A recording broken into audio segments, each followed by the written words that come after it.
Amigos, ¿qué tal? ¿Cómo están? Espero que se encuentren muy bien. Y me da mucho gusto saludarlos nuevamente para poder platicar con ustedes, para poder filosofar de este tema que voy a abordar ahora acerca de la unificación de las fuerzas fundamentales. Y posteriormente hablaré de cosas metafísicas. Retomaré un poco lo que quedó pendiente por ahí acerca de si había un solo Dios, o muchos dioses, o ninguno, y tratar de llegar a alguna propuesta. Así que va a estar muy interesante. Quédense. La idea de interpretar diferentes fenómenos como la manifestación de una sola explicación es muy antigua. Hay una tendencia innata del ser humano a querer encontrar la esencia de las cosas, la unicidad de todo cuanto existe en un solo esquema con el cual partir para explicar la diversidad que vemos. Así, desde los antiguos griegos como los presocráticos, la escuela de Mileto consideraba que el origen, o sea, el arjé de todo, eran cosas naturales, o sea, la fisis, como el agua o el aire. Pero para Anaximandro, el principio de todas las cosas materiales era algo que no se podía determinar. Era algo sin forma, pero ilimitado e infinito, al que llamó ápero. Tenemos también el caso de Parménides, quien consideraba que la esencia de todo es el ser, que ya vimos el video en uno de mis videos pasados. ¿Cómo es que hemos avanzado en la explicación de la dinámica y comprensión de muchos de los fenómenos que suceden en el mundo y en el universo? ¿Cómo hemos logrado encontrar leyes que expliquen fenómenos que antes no parecían relacionados? Cada vez que aparece una teoría, esta logra explicar multitud de fenómenos que antes parecían desconectados.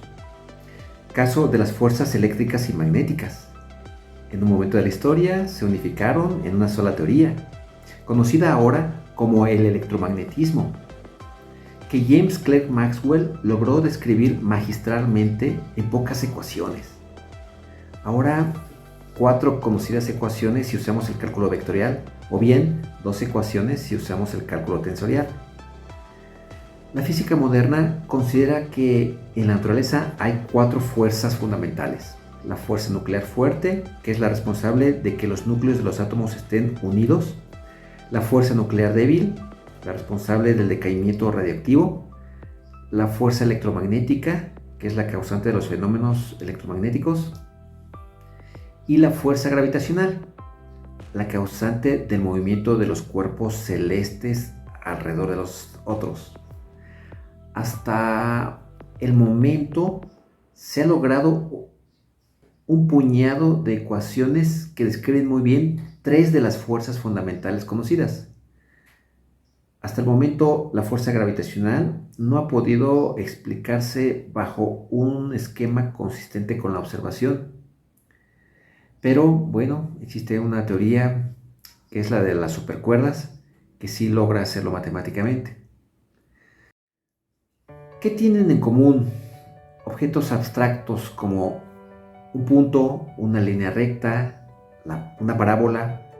Veamos estos ejemplos históricos muy importantes. El principio de relatividad de Galileo. Este unifica movimiento rectilíneo y el reposo. Supongamos que vas en un tren a velocidad constante. Imagina que estás en el restaurante del tren y en vez de tener ventanas abiertas, este restaurante tiene puras pantallas presentando lo que sea, espectáculos, anuncios, no sé. Mientras el tren no cambia de velocidad, los asientos, mesas, personas te parecerán como si estuvieras en un restaurante en tu ciudad o pueblo. Estás sentado frente a la mesa, listo para comerte ese bocado que te prepararon. Tu posición frente a la mesa es fija, es un punto.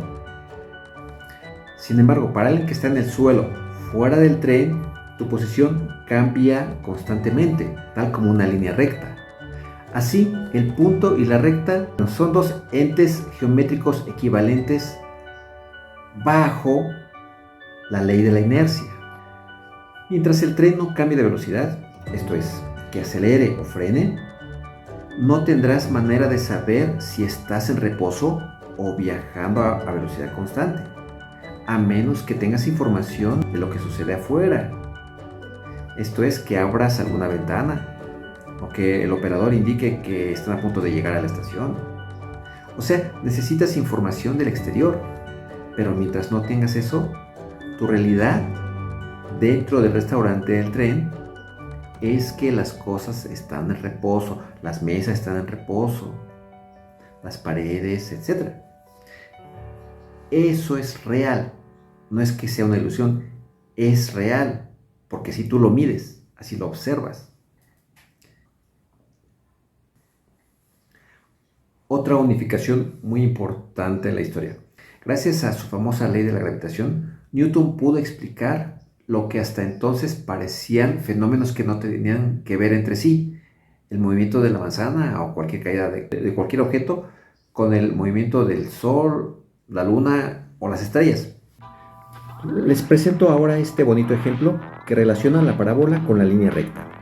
Los cazadores de mitos, Mythbusters, un programa estadounidense-australiano, prepararon un experimento en donde lanzan una bola desde una camioneta y ellos observan que la bola va en parábola. Sin embargo, alguien que está en el suelo observa claramente que la trayectoria es una línea recta. Cada observador lo que ve es real, es absolutamente real. Tanto la parábola desde los que van en la camioneta como la línea recta respecto a los que están en el suelo. Muy padre este experimento. Otra gran unificación, el principio de equivalencia en la relatividad general de Albert Einstein. Unifica de manera geométrica el espacio con el tiempo y relaciona la estructura del espacio-tiempo con la masa y la energía de los cuerpos. Einstein logró una unificación al reformular el principio de relatividad de Galileo, conocido dentro de la relatividad general como el principio de equivalencia, que es una de las columnas vertebrales de su teoría de la relatividad general. En ella considera que el fenómeno de caída libre de un objeto en presencia de un campo gravitacional es físicamente la misma que el reposo de un objeto en ausencia de campo gravitacional. Es decir, ambos objetos no sienten la fuerza sobre ellos en ninguna dirección. ¿Cómo es eso posible? Pensemos en el siguiente experimento. Metamos a un pobre astronauta en una caja, la cual la hace de elevador, en caída libre, en presencia de un campo gravitacional. Ahí va. El astronauta va cayendo. ¿Qué pasa con el astronauta? ¿Qué siente? ¿Qué ve? Pues flota, ¿verdad? ¿Por qué? Porque no siente ningún jaloneo hacia ninguna de las paredes de dicha caja, de dicho cuarto. Exactamente el mismo efecto que si dicha caja estuviera lejos de la Tierra, fuera de su atracción gravitatoria. Que el astronauta esté dentro de la caja, fuera de cualquier campo gravitacional, lejos de cualquier campo gravitacional, o que esté cayendo dentro de un campo gravitacional, significan físicamente, realmente lo mismo para el astronauta. De hecho, el astronauta no distingue si está cayendo o en caída libre o está en reposo lejos de la atracción de algún planeta. Mientras no tenga abierta la ventana, claro. ¡Wow! En fin, otras unificaciones que se han logrado matemáticamente son los fenómenos eléctricos y magnéticos que se tenían de manera separada. Vino el modelo electrodébil, que unifica la fuerza electromagnética con la fuerza débil, la responsable del decaimiento radiactivo. Entonces, esa fuerza, junto con la electromagnética, son la misma, son esencialmente la misma. Actualmente el modelo estándar de partículas ha logrado de manera coherente explicar las tres fuerzas fundamentales: la fuerza nuclear, la fuerza electromagnética y la fuerza débil, en una sola superfuerza, digamos. Debido a esto, los físicos creen que será posible alcanzar una teoría del todo, de manera que en una sola hoja, así, en una sola página, estén las ecuaciones esenciales de todas las fuerzas que gobiernan el universo. La idea es que cualquier fenómeno sea visto como la manifestación de una sola explicación. Esta idea de los físicos de buscar invariantes, o sea, cantidades que no cambien a pesar de que ocurran ciertas transformaciones, o buscar modelos que conjunten diferentes fenómenos, lo podemos representar alegóricamente como el hecho de estar perdidos en un bosque. Si lográramos ver ese bosque desde afuera, o por ejemplo con un dron, nos percataríamos de cómo es toda su extensión. Tenemos por otro lado un problema dialéctico entre el todo y la nada, el ser y el no ser. Pero ¿por qué hay algo y no hay nada? Si pensamos que el ser, así a secas, no un ser, sino el ser, es quien ha dado origen a todo, como lo visualizaron Parménides, Aristóteles y Santo Tomás de Aquino, aquel motor inmóvil, eterno e inmutable, del cual todo ente que existe participa. Como decía Spinoza, este ser, al ser infinito, tiene una infinidad de características, de las cuales nosotros solo podemos percibir dos, la extensión y la mente.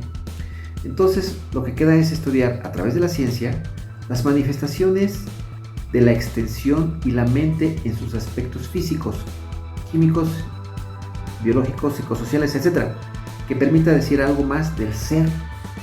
La otra modalidad, o sea, la otra cara de dicho problema original, es que no hay nada en vez de haber ser. En ese sentido, todo lo que vemos se originó de nada, pero esto parece violar cualquier intento de racionalidad al darnos cuenta de que de la nada no puede surgir algo. Volveríamos a la generación espontánea. Si Santo Tomás de Aquino estuviera equivocado de que la causa incausada es el ser, debido a que nosotros vemos un inicio, el universo no es eterno, entonces es una ilusión y realmente el universo es eterno, pero no inmutable, porque vemos que cambia. Y si cambia, ¿quién o qué le dio el primer impulso? Nuevamente empezaríamos a seguir una lógica razonada como Santo Tomás de Aquino y llegaremos otra vez a la causa incausada, al ser a secas. Por eso, en mi video pasado, me atreví a preguntar si no debía ser un solo Dios, a pesar de que se dice que existen muchos dioses en las diferentes culturas a lo largo y ancho del planeta. ¿No será que todos ellos son manifestaciones de un único y supremo Dios? ¿Y este es el arjé de los presocráticos? ¿El ser de Parménides? ¿Por qué todas las culturas o muchas culturas han querido emular ese principio unificador, que en principio no coinciden y no conocen intelectualmente? ¿O es que solo hacen un esfuerzo al proyectar su ignorancia para que otro, su Dios, se encargue de ver de manera unificadora todo desde afuera del bosque? ¿No será que el ser se manifiesta de muchas formas a lo largo del tiempo y del espacio? Es decir, la manera de venerar a las deidades realmente no son idénticas ni en cada región presente del planeta, ni ha sido la misma en una sola región a lo largo de las generaciones de las diferentes civilizaciones. Lo vemos hoy, por ejemplo, hay muchas denominaciones de una misma religión, muchas maneras de mencionar el mismo concepto que a veces se confunde y se discute que no es la manera en que se dio tal o cual interpretación de cierta tradición religiosa, de cierto contexto que depende precisamente de la época y la región. ¿Cómo recuperar lo esencial de ese árbol cultural, de las interpretaciones, de lo que cada pueblo tiene en su momento dado? El esqueleto de esa arborescencia es un reto intelectual que deberían buscar los filósofos o los teólogos para darse cuenta que posiblemente se han referido al mismo ser del que parten todas las cosas. Ahora bien, ¿qué características tiene el ser? Una respuesta la podría dar Parménides cuando lo considera como infinito, eterno e inmutable, es decir, no cambia ninguna de sus partes. Entonces, ¿cómo dio el primer movimiento, cómo otorgó el primer movimiento a todo lo que existe? He allí el dilema. Y no hay respuesta. Lo siento. Bueno, amigos, pues estamos en un terreno metafísico, pero también en donde interviene el concepto de la fe. Es decir, si no sabemos mecanismos que nos lleven a entender por qué todo se mueve, pues viene la cuestión de ciertas consecuencias de la existencia de la causa incausada, que es lo que observamos, la diversidad que observamos. Y si bien ha habido diferentes especulaciones al respecto, puede ser que sea necesario estudiar las que sean más importantes para de ahí tratar de quitar algunas que no nos van a llevar a ningún lugar para poder contestar a esta pregunta.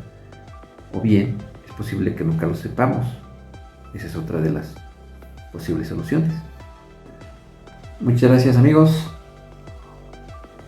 por haber participado en este análisis. Les agradezco cualquier comentario, sus likes, por favor, para que sigamos estudiando esto y podamos compartir más análisis